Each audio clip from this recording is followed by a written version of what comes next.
Tengo ya desde el año 91, yo empecé esto en el año 91, en esta temática. Y una de las cosas que me saltó principalmente a la reflexión fue que no era suficiente para poder entender estas políticas con ver las cosas desde el lado estrictamente económico o desde el lado estrictamente jurídico. Por una razón, porque desde el lado estrictamente, vamos a empezar a hablar mal de los abogados, desde el lado estrictamente jurídico, la formación jurídica de nuestras universidades latinoamericanas, en donde yo me formé, es fundamentalmente una formación de tipo ius positivista. ¿Y eso qué quiere decir? Quiere decir que bajo esa formación nuestra percepción de lo que es el derecho y de lo que es la regla jurídica es una regla que viene dada en un origen basado en el poder. Bajo esa manera de entender el derecho, pues fundamentalmente deviene la idea de que las normas obligan porque son emanadas de un poder que las impone o de una autoridad con legitimidad para imponerlas. Y eso nos dice muy poco acerca del contenido de esas normas. Este es un tema esencial, el contenido de las normas, cuando uno toca aspectos que no son estrictamente vinculados a temas de procedimiento civil o temas de tipo adjetivo, sino cuando uno entra en la parte sustantiva de los procesos sociales, como es el caso de la regulación de los mercados. Dicho de otro modo, entender desde una perspectiva estrictamente iuspositivista el derecho de la competencia tiene una pata coja, y es la pata coja de pensar que, por ejemplo, cuando uno va a buscar el significado de lo que es mercado, de lo que son las relaciones o lo que es un monopolio, no te queda otra que preguntarle al economista de qué se trata eso. Porque en derecho es lo que nosotros llamamos un concepto jurídico indeterminado, es decir, un concepto que no admite precisión para todos los casos, sino solamente una referencia, digamos, de orden conceptual genérico. Pero el problema es que los derechos en definitiva se deciden y a la gente se le sanciona o no se le sanciona o se le limita su derecho de participar en el mercado o no, en función de lo que te diga la teoría económica. Entonces hay una limitante por ahí. Ahora voy a hablar mal de los economistas. La formación de los economistas, y esto no es latinoamericano, esto es a nivel mundial, la formación de los economistas es una formación que es un poco la explicación que da un científico, un filósofo de la ciencia llamado Thomas Kuhn. Thomas Kuhn escribió un libro llamado La estructura de las revoluciones científicas. En ese libro, Thomas Kuhn propone la idea la idea de que la ciencia no es una búsqueda lineal en función de lo que es la verdad o hacia la verdad científica, sino que más bien es un proceso que se da como por oleadas, donde los procesos de búsqueda de la verdad obedecen a ciertas modas o tipos de preguntas, más que de soluciones a problemas, o una forma de entender la realidad muy distinta, una realidad mecanicista, lineal, como la de un gran reloj que lo gobierna todo y cuyo funcionamiento uno puede descubrir a través de la matemática avanzada y el cálculo, que ese fue básicamente el trabajo de Newton.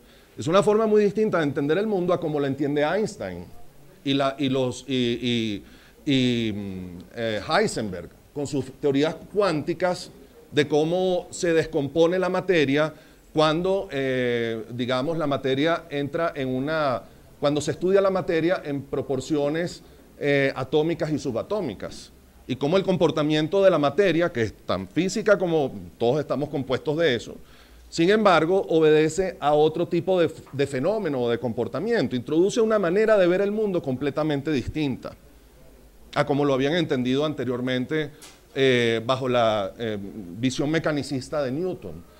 ¿Por qué yo les estoy hablando de esto? Y esto que tiene que ver con el objeto de la conferencia de hoy, pues tiene mucho que ver, porque precisamente la ciencia económica de la organización industrial con la cual uno aprende cómo están estructurados los mercados, cómo se regulan y cómo funcionan para poderlos entender y regular, obedece a un paradigma o una manera de entender los mercados. ¿Cómo es esa forma de entender los mercados? ¿Cuál es ese paradigma? Bueno, de eso quiero hablar hoy. La idea mía en esto es que uno no puede, como autoridad de competencia o estando del otro lado de la barrera como asesor de empresas o como afectado por una ley de este tipo, pensar que los conceptos de una ley como la ley de control de poder de mercado son conceptos absolutos, únicos o, digamos, indiscutibles. Desde el punto de vista jurídico, los conceptos económicos que están allí incorporados pertenecen a la categoría de conceptos jurídicos indeterminados. Hay que encontrar su significado en el momento concreto y para el fenómeno concreto que se estudia. Pero si uno va a la ciencia económica convencional, al paradigma convencional de ciencia económica que hemos aprendido en los libros de economía intermedia y avanzada, pues nos surge una visión del mundo que puede que no sea necesariamente la única visión del mundo en relación con estos temas. Y de hecho no lo es. Y de hecho las escuelas de economía de los países más avanzados en este momento están replanteando y cuestionando esa manera de entender el mundo que hemos heredado, digamos, los que nos hemos metido a estudiar estos temas, y que en América Latina siempre terminan llegando con retraso estas ideas porque llegan en los libros de texto que son básicamente el conocimiento, lo que recoge el conocimiento consensuado y aceptado sobre el estado de las cosas. Pero yo solo quiero dejarles sembradas las preocupaciones que este planteamiento inicial que acabo de darles pues puede traer como consecuencia en esta discusión. Lo que yo quisiera es fundamentalmente darles una visión muy de abuelo de pájaro, dentro de esos dos paradigmas de la ciencia económica, o esas dos formas de entender la ciencia económica. Primero déjeme explicar cuál es la convencional, que es la que todos manejamos en mayor o menor medida, porque es la que hemos visto en la escuela de economía. Es una conceptualización que, primero, la literatura la denomina neoclásica. ¿Y por qué y creo que esto es un primer punto importante? ¿Por qué la llaman neoclásica? La llaman neoclásica porque es una derivación de la escuela clásica que surge con Adam Smith en 1776, cuando publica su libro La causa de la riqueza de las naciones. La visión neoclásica surge 100 años después, pero es una especie de evolución sobre este pensamiento clásico de la ciencia económica. ¿Qué es lo que plantea esta visión neoclásica que surge concretamente en 1870? Básicamente lo que plantea, y esto repito muy abuelo de pájaro, es una ciencia económica que visualiza los mercados como estructuras donde el objetivo del bienestar social está afiliado a un concepto llamado concepto de eficiencia asignativa o eficiencia en la asignación de recursos. Y para que esa condición de eficiencia se pueda cumplir en los hechos, en la realidad, dentro de esta visión neoclásica que surge en 1870, básicamente lo que se plantea es una visión de mercados bajo la llamada visión de competencia perfecta. Es decir, que estas estructuras de mercado, para poder asignar los recursos de la mejor forma posible a los interactuantes dentro de ese mercado, es decir, para que el valor social se maximice dentro de una población en la cual se están, digamos, transando bienes y servicios, tiene que reunir ciertas condiciones fundamentales o ciertas premisas básicas. La primera condición es que esos mercados sean absolutamente atomizados. ¿Qué quiere decir eso? Que las decisiones no estén en manos de pocos operadores, porque si están en manos de pocos operadores o de pocos agentes económicos, y son pocos los vendedores en el mercado, existe una tendencia natural a tomar ventaja de la cercanía, de ser pocos en el mercado y por lo tanto imponer precios que están por encima de los precios que hubieran existido en una situación de absoluta atomización. En una situación de atomización, por el contrario, la realidad indica que el pequeño operador que puede vender ese producto en el mercado tiene que estar muy cauteloso a no vender a un precio que esté marginalmente por encima del precio que los demás vendedores están poniendo en el mercado, porque en el momento en que eso sucede, él mismo se corta la cabeza y se sale del mercado. Entonces, por esa razón, esa visión o paradigma de entender de los mercados presupone esa primera condición, la de atomización. Pero no solo la de atomización, De ahí derivan una serie de consecuencias. Por ejemplo, la de que no hayan asimetrías de información. ¿Qué quiere decir asimetrías de información? Que unos pocos operadores tengan mejor información que los demás operadores en el mercado. Cuando eso se produce, más o menos se genera el mismo efecto de lo que yo acabo de describir como mercado no atomizado. Son pocos los que controlan la información sobre dónde están las oportunidades de mercado y para allá es que van ellos a aprovechar esas ventajas y los demás se quedan por fuera. Y eso no permite que todos los vendedores puedan colocar sus mercancías y por lo tanto dar mercancía que se va a quedar fría y eso va a generar una pérdida social. De manera que no se van a asignar los recursos de la forma más eficientemente posible. Después se requiere, digamos, otra derivación de esa visualización de mercados, tipo estructura. Es la visualización de, acabo de decir asimetrías, acabo de decir mercados atomizados, que los productos sean homogéneos, los productos transados en el mercado. Que es decir, más o menos lo mismo que asimetría, pero de otra forma más elegante. Es decir, cuando los productos son homogéneos, significa que todos son iguales, y si todos los vendedores tienen conocimiento y acceso en el mercado a la información sobre los demás productos de los vendedores, porque el mercado está estructurado por productos que son homogéneos, por ejemplo, azúcar. El azúcar que vende A, B y C es blanca, tiene una misma calidad, o cemento Portland, tiene características gris de color, tiene cierto peso, ciertas propiedades físicas, ciertos usos similares. Si estamos en presencia de esos bienes que son homogéneos, estoy ilustrando con dos ejemplos que no necesariamente, ustedes mismos ya dirán, bueno, por un momento hay azúcar morena y hay cemento que no es el Portland. Esto es teórico, ¿de acuerdo? Esto es solamente para ilustrar lo que es un bien homogéneo. Si los bienes son homogéneos, los vendedores pueden tener la certeza de saber que si suben el precio nuevamente pueden salirse del mercado, si suben marginalmente por encima del precio al cual están vendiendo los demás vendedores. Es decir, es una visión de mercado que ustedes pueden ver, está caracterizada por dos cosas básicamente. Primero, por el hecho de suponer que quien analiza los mercados para poder saber si hay o no asimetrías, si los productos son homogéneos o si hay muchos proveedores o no hay muchos proveedores compitiendo dentro de ese mismo mercado, es un sujeto regulador, un fulano, llámese analista económico, llámese regulador o autoridad de competencia o autoridad regulatoria o presidente del país o como se llame, que tiene pleno conocimiento, tiene plena información de cómo están pasando las cosas en ese mercado. Y en función de intervenciones puntuales, él puede mejorar la manera como se asignan los recursos para poder corregir fallas cuando él detecte que o los bienes no son homogéneos, o las estructuras no son completamente atomizadas, o existan asimetrías de información. Ese es el paradigma, o la manera de entender este tema, digamos, de los mercados dentro de esta visión neoclásica. Esa visión neoclásica, yo podría hilar más fino en el argumento y decirle ciertas cosas adicionales.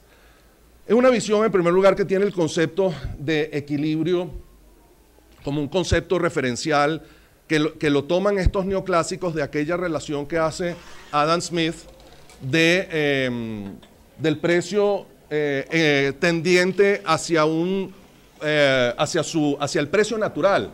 Adam Smith nunca habla de precios en equilibrio.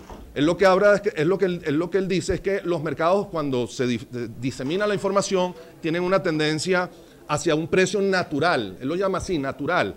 La idea del equilibrio surge por algo que es muy interesante dentro de esta formación de pensamiento neoclásico y que tiene que ver con toda esta visualización de cosas que a mí me parece importante transmitirles. De mercados estructura, mercados cerrados y analistas que conocen lo que está pasando o lo que puede pasar en el mercado y lo pueden intervenir. Es el concepto de equilibrio, pero ese es un concepto que no lo inventa Adam Smith, ese es un concepto que lo acuña un señor llamado Leon Walras, es uno de los tres fundadores de esta visión neoclásica que surge en 1870. Para ponerlos en antecedentes, Leon Walras era un francés que fue un dropout, un tipo que se fue del colegio, de la universidad, no pudo terminar estudios de matemática, pero le quedó sembrada, no le gustó, fracasó en esos estudios de joven, pero sin embargo le quedó la obsesión, y él lo reconoce, que su aspiración es la de convertir esa ciencia política o de teoría política, económica, social, que era la ciencia económica clásica de Adam Smith, de Carlos Marx, de David Ricardo, que era una ciencia económica muy discursiva y donde metían en las discusiones temas institucionales con análisis de mercados. Adam Smith, por ejemplo, ni siquiera era economista, era abogado, no sé si ustedes saben eso, daba clases de Derecho en la Universidad de Glasgow. Y su primer libro es un libro llamado Teoría de los Sentimientos Morales, donde estudia básicamente temas de filosofía y derecho, de cómo debe funcionar una sociedad, no es la riqueza de las naciones. Ese fue un libro que escribió 20 años después del primero. Pero les digo para hablarles a ustedes sobre cuál es la novedad de este señor Walras dentro de esta idea de pensamiento económico que nutre esta visión neoclásica. Walras tenía la obsesión de convertir a la ciencia económica en una especie de ciencia física como la había entendido Newton, que era como se entendía la física en su época. La ciencia física para entonces era la madre de todas las ciencias. ¿Por qué? Porque era una ciencia que podía describir con matemáticas y sin equivocarse el movimiento de los astros, la gravedad, el desplazamiento de la luz, etc. Y todo el mundo andaba obsesionado con esa idea de perfección, de racionalidad en el desarrollo de la ciencia, y de alguna manera los economistas se sentían un poco culpables, así como los primos hermanos de los sociólogos, mis disculpas si aquí hay algún sociólogo, ¿no? De que no podían articular una ciencia económica con capacidad de predecir, sino que era una discusión permanente sobre temas sociales, temas institucionales, temas de análisis económico. Y cuando uno ve a Carlos Marx, por ejemplo, uno no puede realmente distinguir cuál es el filósofo, cuál es el sociólogo, cuál es el economista, porque todo está entreverado en su obra. Este señor tenía esa preocupación central y por eso desarrolló esta idea de equilibrio basado en una interpretación personal suya sobre este texto de Adam Smith que yo acabo de relatar, de que los precios tienden al punto natural. Básicamente lo que él hizo fue ponerle números a esa frase acuñada por Smith y desarrolla la idea del equilibrio general. Él desarrolla la idea de que los mercados en el largo plazo todos van a apuntar hacia una situación de equilibrio general y estable.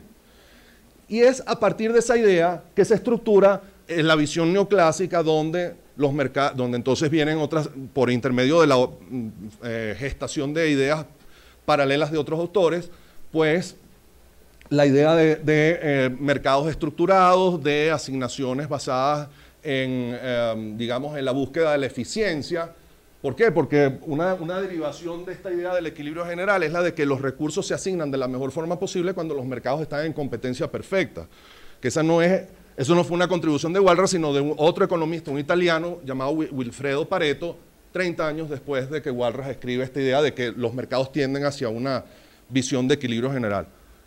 Bueno, dices, oye, pero este cuento sí es largo, ¿no? Toda esta idea de bueno, pero es que este es el cuento que a uno no le echan en la universidad. Y hay que entenderlo para saber cuáles son las limitaciones del pensamiento y poder entender que hay otras maneras de ver la realidad social, que a mí me parece que son fundamentales, sobre todo porque si ustedes relacionan la política de competencia con otras políticas que sí toman en cuenta esta otra visión que yo la llamo neoinstitucional por darle un nombre, pues tienen diversos nombres en la literatura, se van a dar cuenta de que pareciera que la visión convencional neoclásica como que no tiene mucho discurso cuando hablas, por ejemplo, de políticas de innovación, de políticas de crecimiento económico, de políticas de desarrollo, porque todas esas son políticas, estas segundas políticas a las que acabo de referirme, que en realidad no parten de la premisa de que los mercados son perfectos o que ajustan el equilibrio, digamos, eficiente en situaciones de reposo, o que los mercados más concentrados necesariamente sean los peores. Que esto es un arte, más que una ciencia, esto de andar metido en estos temas antimonopolio. Y básicamente uno lo que escucha es una y otra vez la misma idea, tú sabes, de cómo son estos procesos de asignación de recursos bajo una visión estática o bajo una visión dinámica. Dentro de esta visión neoclásica, el concepto de eficiencia económica adquiere una relevancia fundamental. ¿Por qué? Porque, como dije anteriormente, en el equilibrio los recursos se asignan de la mejor forma posible y sobre todo, digamos, teniendo en cuenta que las economías tienen un equilibrio en el largo plazo, según lo postula este señor Walras. Elabora un modelo de competencia imperfecta basado en la idea, digamos, derivada o consecuencia de toda esta visión neoclásica que yo tenía acá indicada. Dice, bueno, y el desarrollo de ellas a partir de lo que, digamos, de las elaboraciones intelectuales de Alfred Marshall, que se considera como el gran sintetizador del pensamiento neoclásico hacia finales del siglo XIX, y que fue su profesor en Cambridge, de esta señora, Robinson. Básicamente lo que ella desarrolla es la idea de que en estas situaciones de imperfección por asimetrías de información, cuando unas empresas saben más que otras en el mercado, esas asimetrías tienden a generar barreras para el ingreso oportuno, rápido y eficiente de otras empresas que pudieran bajar los precios. Y es por esa razón que en el caso extremo de una empresa, por ejemplo, que invierte mucho en publicidad o que invierte mucho en reputación comercial, esa empresa la gente la conoce más y bueno, tiene una ventaja al momento de posicionarse en el mercado sobre los productos que ella ofrece y que la gente reconoce, que genera simetrías de conocimiento sobre productos que pudieran ser tan buenos como ese, pero que nunca serán comprados por los consumidores que no saben que esos productos existen, básicamente de competidores potenciales. Ella parte de la idea digamos, postula ese modelo de competencia imperfecta basado en ese supuesto, y el otro supuesto es el de discriminación de precios. Una empresa que es capaz de discriminar precios puede crear igualmente asimetrías de información en los mercados. Bueno, lo que Joan Robinson no dice, una cosa más, y dice que por esa razón la demanda que enfrentan estos monopolistas es una demanda con pendiente negativa, digamos, y no horizontal. En una situación de competencia perfecta, la pendiente es horizontal, de manera que si uno pone el precio milimétricamente por encima del precio de los demás vendedores, uno se sale del mercado porque inmediatamente el consumidor se desplaza para el fulano que está al lado de uno. Aquí no, aquí como hay estas barreras, uno puede imponer los precios. El modelo es importante porque es el modelo que le da respetabilidad a lo que entonces había sido una política un poco, como dicen los gringos, wishy-washy, ¿no? O sea, no sé cómo será la expresión acá, ni de medio pelo, decimos nosotros en Venezuela. O sea, así como de poca credibilidad, que era la política antimonopolios.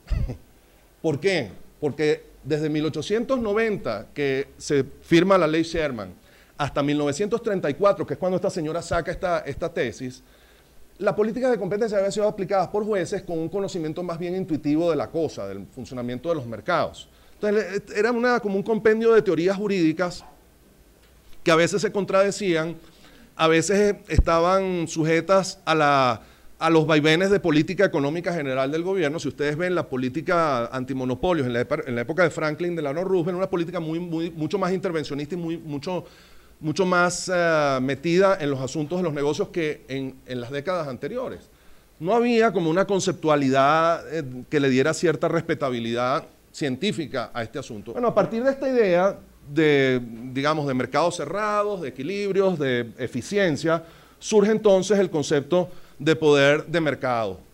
Cuando una empresa enfrenta esa curva, esa pendiente negativa de demanda, tiene poder de mercado es porque tiene capacidad de incidir en el bolsillo del consumidor, a quien le saca un surplus de su renta, un excedente de la renta. Y eso es lo que le permite obtener ganancias supracompetitivas, que no hubieran habido si la competencia hubiera sido perfecta, si todo el mercado hubiera estado atomizado, si hubiera transmitido la información de manera instantánea, etc. Porque evidentemente, si tú tienes una empresa que cuenta con economías de escala como para poder comprar a precios cada vez menores, tarde o temprano esa empresa va a tener capacidad de poder desplazar a los otros competidores en el mercado. Bueno, justamente ahí es donde viene el quiebre de lo que es este modelo neoclásico de mercados cerrados y lo que te dice la visión institucional, dinámica, digamos, que te plantea la firma o la teoría de la firma, no bajo esquemas de mercados cerrados, sino bajo especialización creciente a través de la innovación. McDonald's podrá hacer eso, pero en definitiva es un producto que va a enfrentar la competencia de productos que son innovadores y por los cuales la gente sí va a estar en capacidad e interesada por diferenciación. La pregunta es si aceptamos, o sea, porque hay una distinción entre suponer que las eficiencias que se generan como consecuencia de unas economías de escala necesariamente son negativas para la sociedad. Esa es la hipótesis que justamente dentro de una visión neoclásica pareciera que no tienen discusión alguna, siempre son dañinas. Pero dentro de una visión de innovación, las propias economías de escala pueden abaratar y dar señales al mercado que permitan que otros puedan entrar y competir con esa empresa que pese a estar vendiendo muy barato ese tipo de mercancía, pueden diferenciarse de ella. Y es lo que uno, porque si esto fuera así como tú me estás planteando en el plano teórico, la pregunta es, bueno, ¿y por qué existe Wendy's? ¿Por qué existe Burger King? ¿Por qué existen todas las que compiten? Y todas tratan de apalancar precios a la baja. Y justamente el punto es la diferenciación que te genera mercados que cada vez son mayores precisamente como consecuencia de la especialización. Esa es la lección olvidada, lo que pasa es que ya me estoy adelantando a mi propia exposición, pero esa es la lección olvidada de Adam Smith. Cuando la gente cita a Adam Smith, de lo que están hablando es de la mano invisible, es de dos cosas, de la mano invisible y de la referencia de los precios hacia su, de los precios en el largo plazo hacia su precio natural, entre comillas. Eso nos da una idea de que Adam Smith estaba pensando en economía cerrada. Pues no, porque el primer capítulo del libro de Adam Smith de lo que nos habla es justamente de cómo los mercados se agrandan, crecen. ¿Cómo se agrandan y crecen? El primer capítulo del libro de Adam Smith habla de la especialización en función del aprendizaje. Habla de la llamada división del trabajo. Estoy seguro que ustedes lo habrán visto porque es el capítulo número 1. Es lo que a él, de hecho, le llamó más la atención. De cómo una empresa, una firma de fabricación de alfileres, a medida que va aprendiendo sobre maneras eficientes de organizar la producción, se da cuenta que si tú especializas a los obreros de esa fábrica en tareas específicas y no los pones a todos a hacer sino uno lo pones a repujar el clavo, el otro a poner la cabecita, el otro a sacarnos del horno, el otro progresivamente esa empresa tiene una capacidad de producir muchos más clavos que de la primera forma. Y hay un autor llamado Allen Young que extiende ese concepto de Adam Smith, este que acabo de mencionar, de la división del trabajo y la especialización de funciones dentro de una firma, dentro de una empresa, lo extiende al plano interempresas y describe cómo en el universo de organización industrial de una economía, las firmas se van especializando paulatinamente y eso va generando rendimientos crecientes, no rendimientos decrecientes que se agotan y que requieren, digamos, como por ejemplo es el caso de las economías de escala, sino más bien rendimientos crecientes, es decir, que las empresas van aprendiendo de las reducciones de costos que otros van introduciendo en el mercado y ellas a su vez, aprendiendo de eso, pueden bajar sus propios costos. Un poco lo que pasa en el Valle del Silicón o en sitios, digamos, de alta innovación, para entonces acrecentar el mercado con empresas cada vez más especializadas. O sea que, por decirles un ejemplo, la primera fábrica que desarrolló los relojes posiblemente tenía un trabajo donde el artesano tenía que confeccionar el reloj desde tallarlo, fabricarlo, etcétera, mientras que una vez que ese producto empezó a generar rentas crecientes a favor de de ese innovador en el mercado, eso pudo haber llamado la atención de otros emprendedores que comenzaron a ver en eso una oportunidad para empezar a suministrar insumos para ese fabricante de relojes inicial, que es un poco lo que uno ve en los mercados cuando sale un nuevo producto, un BlackBerry, y entonces después tienes los tipos que de pronto empiezan a salir los que te traen el forro, los que te traen el periquito, los audífonos, los que te traen la provisión, digamos, del servicio bajo ciertos estándares. O sea, que no solamente que un aparato que está allí en el mercado, sino que se empiezan a engranar todo un sistema de organización industrial más parecido a un bosque que a un mundo cerrado. Bueno, ya me he saltado 40 láminas, pero tampoco voy a traer esa lámina para esta mesa de trabajo, sino más bien como para incitar la discusión.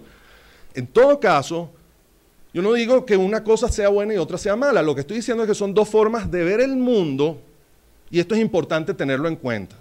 Porque créanme, la discusión conceptual de estos temas antimonopolios, en lo que se afinca es en Robinson, en lo que se afinca es en Walras, en lo que se afinca es en la visión cerrada, y no toma en cuenta los otros temas, que para mí son, incluso yo creo que son tan o más importantes para el caso de un país en desarrollo, porque son los países que te permiten conciliar los objetivos de eficiencia, no ya en el corto plazo, en un mundo cerrado donde los recursos se asignan, los recursos que están son los que se asignan, sino en el largo plazo, donde la innovación te va trayendo nuevos recursos, nuevos bienes, nuevos servicios, y el punto es cómo la sociedad es capaz de generar esos nuevos productos, esas empresas especializadas, esos rendimientos crecientes que son los que te ponen una economía a crecer. O sea, ese es un poco, digamos, el desiderato de todo esto. La primera referencia que me parece interesante es la de Walras, cuando habla de su búsqueda por crear una ciencia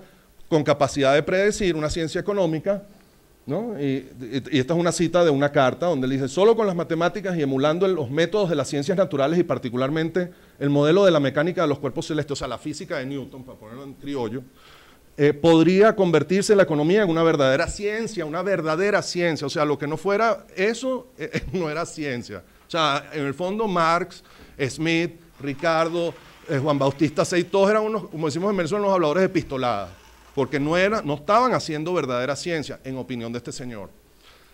Bueno, o sea, las ciencias se crean también con prejuicios, ¿no? O sea, y un poco los paradigmas, como los define Kuhn, son momentos donde no importa tanto las respuestas que se den a los problemas, como el tipo de preguntas que surgen alrededor de las situaciones de la realidad. Por ejemplo, dentro del modelo neoclásico de la ciencia económica, ¿cuáles son las preocupaciones, las preguntas centrales? Bueno, ¿cómo los mercados asignan los recursos? ¿Cómo funcionan los precios en situaciones de equilibrio o desequilibrio? Pero en ningún momento se habla, por ejemplo, de la función del emprendedor. El emprendedor, la firma, son como cajas negras que ese modelo, esa manera de entender la ciencia económica, sencillamente los da por descontado, no los estudia. ¿Por qué? Porque es muy difícil explicar en un modelo de equilibrios y de precios y de mercados que asignan recursos, cómo es que los empresarios, por ejemplo, deciden verticalizar, digamos, organizar la producción, no yendo al mercado, sino tomando decisiones jerárquicas, contratando gente y sencillamente organizándola fuera del mercado, eso, que es en el fondo lo que es una firma. Entonces, vean ustedes que dentro de ciertas maneras de entender los problemas, hay otros que se quedan por fuera. Y es justamente cuando los científicos se dan cuenta de esa realidad que empiezan a interesarse por esas otras cosas que quedaron por fuera. Esta es una cita de John Robinson hacia finales de su vida. Dice, John Robinson, la que desarrolló la idea de la competencia imperfecta, basada en esta visión de equilibrio en donde situaciones reales de mercado no se ajustan a la visión de competencia perfecta. ¿Y por qué razón eso sucede así? Bueno, esta misma señora, dice hacia el final de su vida: cuando preparé Economics of Imperfect Competition sobre presupuestos estáticos, tomé la ruta equivocada. Wow, ¿no? O sea, el camino correcto hubiera sido abandonar el análisis estático, o sea, todo este análisis de equilibrio de Ward, y tratar de reconciliar con la teoría del desarrollo de Marshall, que es básicamente la teoría de largo plazo, donde las empresas se van sucediendo y se van creando ecosistemas de empresas a través de la especialización en empresas cada vez más, valga la redundancia, especializadas en proveer insumos a las que van desarrollándose. Bueno, para mí, en primer lugar, esto es un acto interesantísimo de humildad científica. Eso en primer lugar. O sea, uno está reconociendo que se equivocó. El problema es que lo reconoce 20 años después de haber desarrollado la teoría, y para ese momento ya, pues, los no economistas fundamentalmente habían como desarrollado una visión ya cerrada de cómo debían de entender el mundo, los mercados, los monopolios, a través del modelo de Robinson. Y me refiero concretamente a la Federal Trade Commission, al Departamento de Justicia y a la, digamos, novedosa para entonces, el Kartellbundesamt, el alemán, de la Agencia de Carteles de Alemania. O sea, ya una visión de política antimonopolios totalmente comprada con la idea neoclásica. Por eso estaba escuchando con mucho interés los discursos iniciales del día de hoy, donde más bien están como con la idea de replantear, o sea, bueno, hay que trascender el modelo neoclásico de entender estas políticas. Y yo estoy de acuerdo con eso en lo personal. O sea, yo creo que no hay por qué casarse con una o con otra visión. sobre todo cuando la misma gente que desarrolló esta idea se da cuenta que teóricamente pudo haberse equivocado, o por lo menos que hubieran debido dar margen para una explicación alternativa. Esa explicación alternativa se ha ido desarrollando a lo largo de los años. Pasa para adelante. Aguanta, esto es así como, ¿cómo se llama? Como una, ¿cómo se llama la cantante esa no iba a ser de boleros, Martirio, es como Martirio. ¿No has escuchado Martirio? Lo que hace es clavarse puñales en el corazón. Bueno, esta es más autocrítica, ¿no? Tomé el camino, porque aclara un poco más la idea, tomé el camino equivocado en mi análisis de competencia imperfecta al concentrarme en lo imperfecto con relación a qué. ¿A qué creen que ustedes que se refiere esta señora con la idea de que cometió un error concentrándose en la idea de imperfecto? Fíjate, yo lo describo de esta manera, yo escribo, bueno, es un poco la visión de fotografía versus la visión de película. Lo que ella está diciendo es, yo estuve concentrada en tomar una foto y decir que lo que no fuera competencia perfecta era imperfecto, por exargumento, ¿no? O sea, por la misma derivación del argumento. Dándole una connotación negativa a todo lo que no fuera competencia perfecta. Cuando en realidad ignoré la competencia, o sea, imagínate tú, ignorando la competencia. O sea, me concentré en lo imperfecto, pero no me vi en la competencia. Entonces, bueno, y bueno, reafirma un poco la idea adicional, ¿no?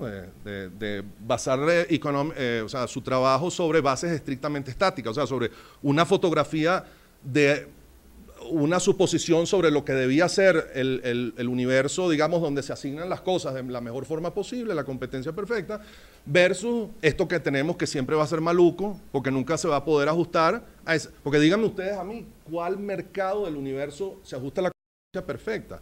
La competencia perfecta, por definición, es una utopía. Entonces significa que todo lo que es realidad está mal. Eso en sí genera una trampa intelectual. Y eso es lo que ella descubre. Bueno, fíjate, un poco para ilustrar entonces estas dos visiones. Ustedes tienen por un lado de utopía económica y por otro lado una realidad. Lo que te podrían decir un neoclásico con respecto a esta visión, digamos, más contemporánea, es decir, bueno, ¿y qué es realidad? O sea, entra un poco el plano filosófico de ¿qué hago yo aquí? O ¿cómo es la realidad, no? Bueno, la pregunta ahí que uno tiene que hacerse, creo yo, es en definitiva, ¿cuál es el rol de las teorías en la búsqueda científica? O sea, ¿es establecer modelos de predicción o es trazar mapas para tratar uno de entender más o menos lo que está pasando en el mundo? O sea, y entender que hay mapas para todo, así como mapas físicos para describir cuáles son las alturas de un país, dónde están las montañas, dónde están los ríos, hay otros para decirte dónde están las capitales. Bueno, hay mapas para describir ciertos tipos de problemas.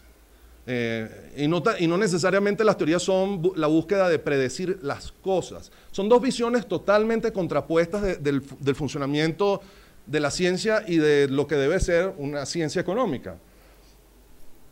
En la primera visión, lo que predomina es la idea de racionalidad, en el sentido de que para que funcionen esos mercados eficientes o ineficientes, como los quieran entender, ustedes tienen que partir de una premisa, es de un individuo que es actor dentro de ese proceso de estudio de los mercados. O sea, ¿quiénes son esos vendedores y esos compradores? Bueno, son tipos que son perfectamente racionales, porque si ustedes no los asumen de esa manera, van a empezar a contaminar el modelo y van a tener entonces que meterse a ver la importancia de la cultura, los prejuicios sociales, la psiquiatría, la psicología de cada una de las personas, y en definitiva van a tener que concluir que nadie es igual que los demás y por lo tanto no hay manera de construir un modelo de agregación social que pueda ser capaz de predecir lo que puede suceder en una sociedad. Por esa razón, los modelos de la economía neoclásica son modelos basados en la idea del homo economicus, del hombre económico, que los mismos economistas, George Stigler, por ejemplo, que es el premio Nobel y uno de los tipos que más difundió esta idea, decía un poco burlonamente, decía, bueno, el homo economicus, ¿qué es? Es un tipo con el que yo no dejaría que mi hija se case. O sea, porque es así como el perfecto calculador, o sea, en el momento que a la mujer le salga una cana, pues ya la abandona y se va con la de 15 años o lo que sea. O sea, entonces, bueno, es un poco esa idea de un sujeto que en realidad tampoco existe. Tampoco existe, porque todos tenemos prejuicios, todos tenemos nuestra manera de entender el mundo, nuestros propios mapas personales de entender la realidad, pero que para el modelo es necesario construirlo si tú quieres crear una visión compartida capaz de predecir. Versus los modelos dentro de esta visión institucional de economías que se van desarrollando, de empresas que se van diversificando, que se van especializando y donde la cultura es un factor esencial para poder comprender por qué hay sociedades que promueven esas cosas y otras que las cercenan. Entonces ahí tú entras en un tipo de estudio más bien de orden institucional. Es un poco lo que tocan esos índices de desarrollo humano de las Naciones Unidas o los índices de competitividad del Foro Económico Mundial o del Banco Mundial sobre índices de competitividad, que cuando tú los examinas, ahí no ves por ningún lado en las estadísticas el Homo economicus de Mongolia o de Finlandia. Lo que ves son las economías, digamos, las medidas qué sé yo, cuántas barreras al comercio hay en Finlandia, cuáles son las políticas macroeconómicas de Venezuela, y paremos de contar, ¿no? Son dos visiones ancladas en dos búsquedas digamos, de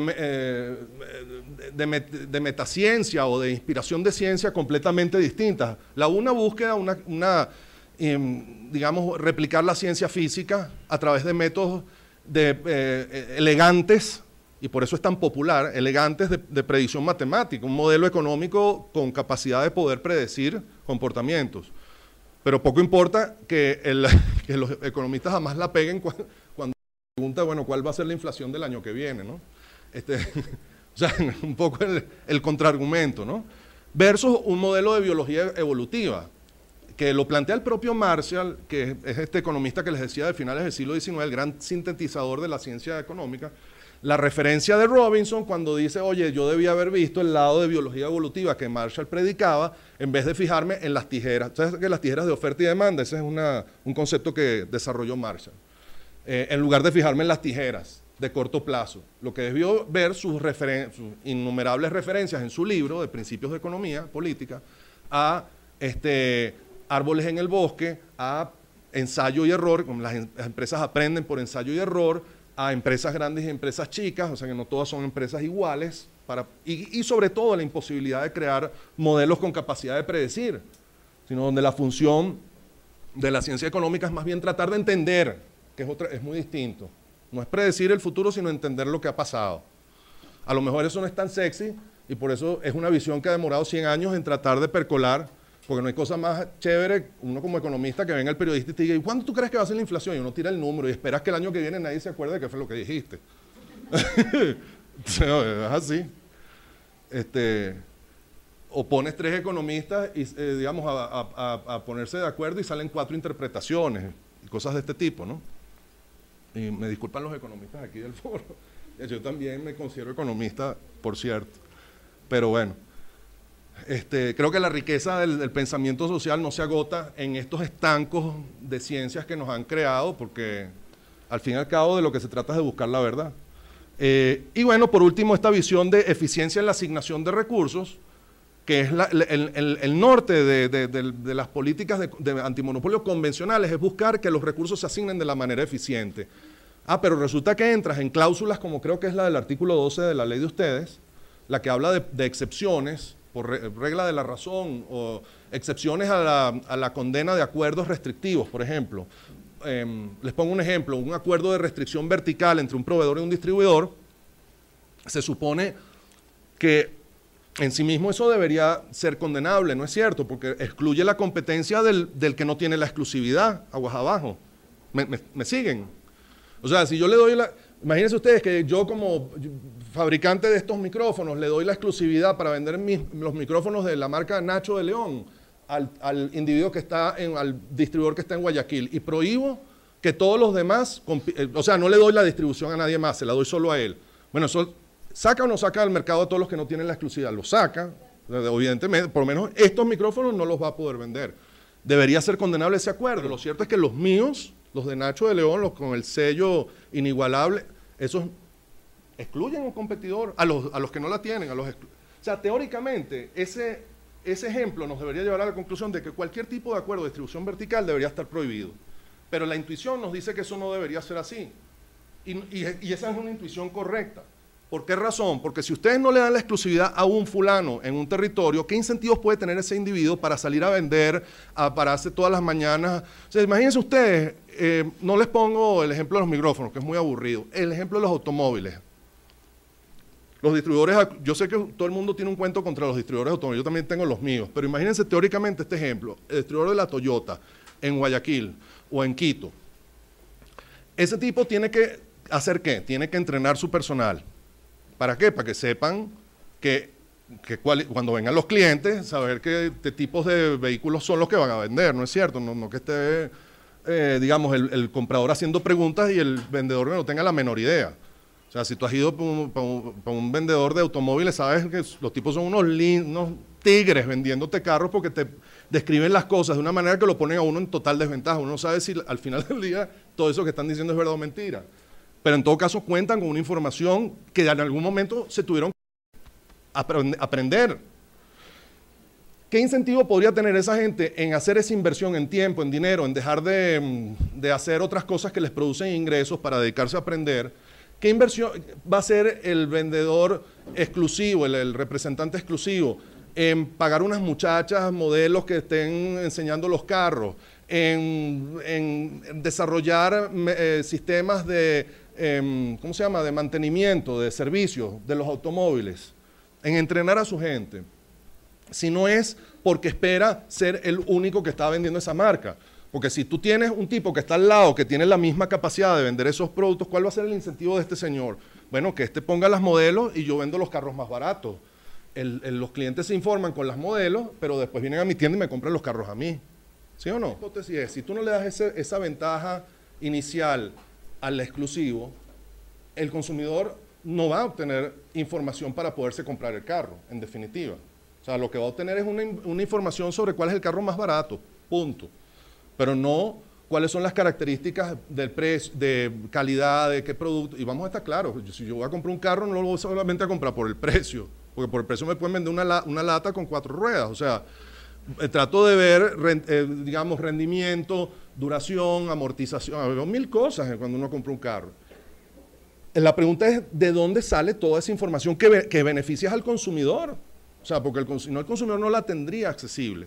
Los mercados se interactúan cuando hay información. De manera que un factor importantísimo es cómo se genera esa información.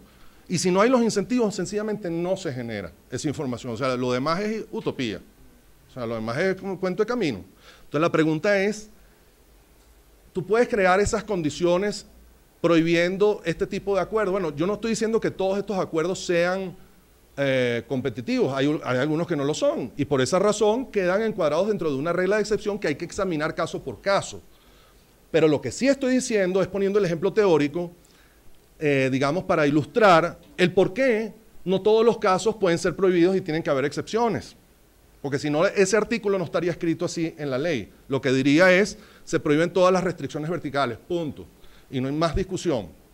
Entonces las empresas tendrían que apelar a otros sistemas de organización. En la realidad, estoy seguro que esto es mucho más complicado de lo que yo estoy describiendo acá. Yo simplemente lo que estoy diciendo es, tratando de poner un ejemplo teórico para ilustrar por qué existe esa prohibición junto con una excepción. Porque si no estuviera, si todos los casos fueran negros, ¿para qué vamos a buscar cuáles son grises? Todos son negros, punto. A lo que habría es una prohibición que en política antimonopólica se llama prohibición per se, que es un poco la que aplican para los acuerdos horizontales de precios. Cuando hay acuerdos horizontales de precios, nadie se hace estas preguntas de si algunos benefician o no a la competencia. Sencillamente, todos se prohíben. ¿Por qué se prohíben? Oye, estoy seguro que puede que hayan acuerdos de precios que sí benefician a la sociedad. Teóricamente puede demostrarse. Pero es tan fastidioso, tan elaborado, y son tan pocos los casos que por política de administración de justicia, sencillamente se entablan todos dentro de una regla per se y se prohíben de entrada. Pero ese no es el caso ni con concentraciones económicas, ni con distribución de mercados, ni con prohibiciones verticales, con franquicias, ni con precios mínimos de reventa. Todos estos son casos que requieren un análisis casuístico. Y eso significa, ¿qué cosa?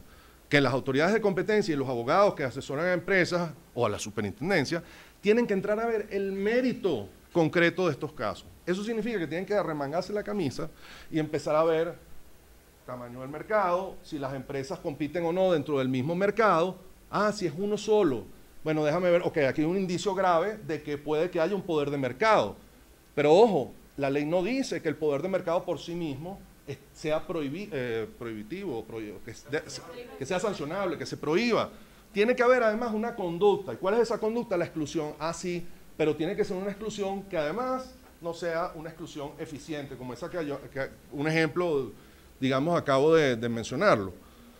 O las franquicias, por ejemplo. Todo el mundo hablabas, por ejemplo, del caso de McDonald's y hay otros casos de franquicias.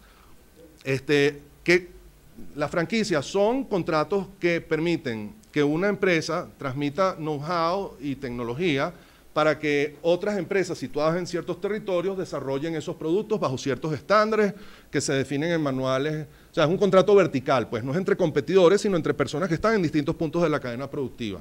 Si tú vendes, yo qué sé, agua, refrescos y leche, y tú eres monopólico en el agua, eres el único que está en el mercado, lo que te van a decir muy posiblemente, si tú vendes, va a haber primero una gran discusión sobre cuál es el mercado relevante, nuevamente, ¿no? El punto que tú decías por allá.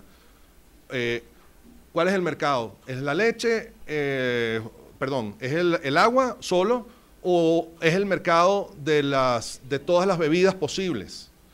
Eso se ha planteado en varios casos, por cierto, sobre todo entre demandas que se han incoado Pepsi-Cola y Coca-Cola y, ¿sabes? Siempre está presente esa definición de mercado. Pero no solamente a nivel de producto, sino también a nivel geográfico. O sea, tú eres el único proveedor de agua en esa región o tienes de pronto cero arancel para importar esa agua y los costos de transporte son muy bajos y por lo tanto, si tú pones un precio muy elevado, el fulano importador te trae agua Evian de París y te la pone a precio más bajo que la que tú vas a poder vender. Entonces, no tienes poder de mercado en esa situación. O sea, tú primero defines el mercado y después entonces entras a ver si tienes poder de mercado bajo esa definición de poder de mercado. Una vez que estableciste cuál era el producto y cuál era el ámbito geográfico, defines tu participación dentro de ese mercado y ahí tomas ya una primera determinación, que además está trasegada por otros conceptos. Por ejemplo, si en ese mercado hay eficiencias o no, hay barreras de ingreso o no, hay otros. Tú puedes ser supongamos que no eres el único, sino que hay dos vendedores, pero tú tienes el 70%, el otro el 30%. ¿Eso te da poder de mercado? Mira, no lo sé, depende. Hay que ver cómo es el comportamiento de precios ante un incremento hipotético que tú pudieras hacer, porque a lo mejor la percepción del consumidor es que la marca no es tan importante y que agua es agua y en definitiva si tú le subes el precio, el otro se va para el otro lado. Entonces en realidad tú no tenías poder de mercado. Pero todo ese es un ejercicio intelectual que tú tienes que hacer para poder determinar eso. Ahora, todo esto es dentro de esta lógica de mercado cerrado. Si te fijas bien, esta es la visión neoclásica donde el mercado cerrado viene a ser ¿qué? Sustituibilidad de la demanda, sustituibilidad de la oferta. Sustituibilidad de la oferta es esto que acabo de decir, ¿no? Si el producto compite en mercados geográficos amplios o pequeños, etcétera, o productos amplios o pequeños.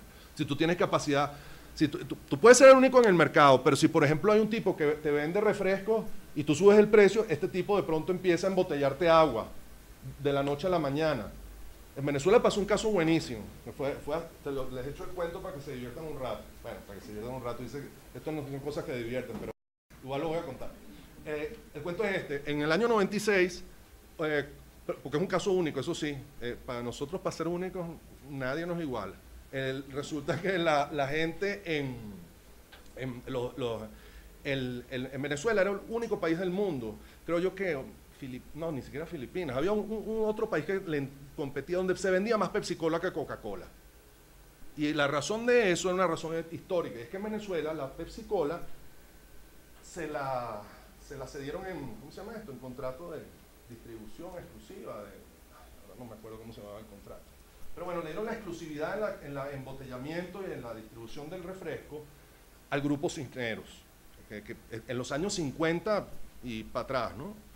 Entonces, claro, el grupo Cisneros es un grupo que diseminó, tenía un poder muy grande de colocación y logró entonces posicionar la marca Pepsi-Cola. Y yo cuando era niño lo que tomaba era Pepsi-Cola. En mi casa agua, Pepsi-Cola, punto, y eso, en todos lados. Recuerdo que tenía unos vecinitos que su papá era el director de la Coca-Cola, entonces era como una cosa rara ir a casa de los vecinos y tomar una Coca-Cola, porque en la calle no la conseguías por ningún lado. Hasta 1996. ¿Qué pasó en 1996? Que Cisneros fue a renegociar su contrato de licencia, de embotellamiento y tal, con la gente de PepsiCo, allá en Nueva York. El contrato tenía una cláusula penal de $100 millones. El mercado venezolano era una torta mucho mayor, el mercado de refrescos, mucho mayor, de valor muy superior. Y los tipos de PepsiCo, tú sabes, el gringo arrogante, se puso de empezar, coño, no sabían con quién se estaban metiendo, nada menos que con Gustavo Cisneros. Le dijeron, no, ¿sabes qué? No te vamos a subir el precio, las condiciones, mejorarte las condiciones del contrato. Entonces, bueno, muy bien, bueno, muchas gracias, señor fulano. Se regresó a Venezuela y llamó a la gente de la Coca-Cola. Y de la noche a la mañana, el tipo dijo, bueno, está bien, que me demanden por $100 millones. Estos son los ejemplos que uno le provocaría. Uno está en los zapatos de un tipo así. Demándame por $100 millones. Bueno, los camiones, una cosa increíble, los camiones, tú veías camiones en Caracas y en la ciudad del país, camiones azules con las botellas de Coca-Cola roja y refrigeradores y todo, una cosa increíble. ¿Qué fue lo que hizo Coca-Cola? Metió una demanda en Procompetencia, diciendo que esto había sido una práctica de exclusión y tal, lo justificaron, metieron los mejores abogados del mundo. ¿Qué fue lo que hizo Pepsi-Cola? Ya no sé ni qué, lo que perdieron. Pepsi-Cola. Se fueron con el grupo Polar, con el grupo Mendoza.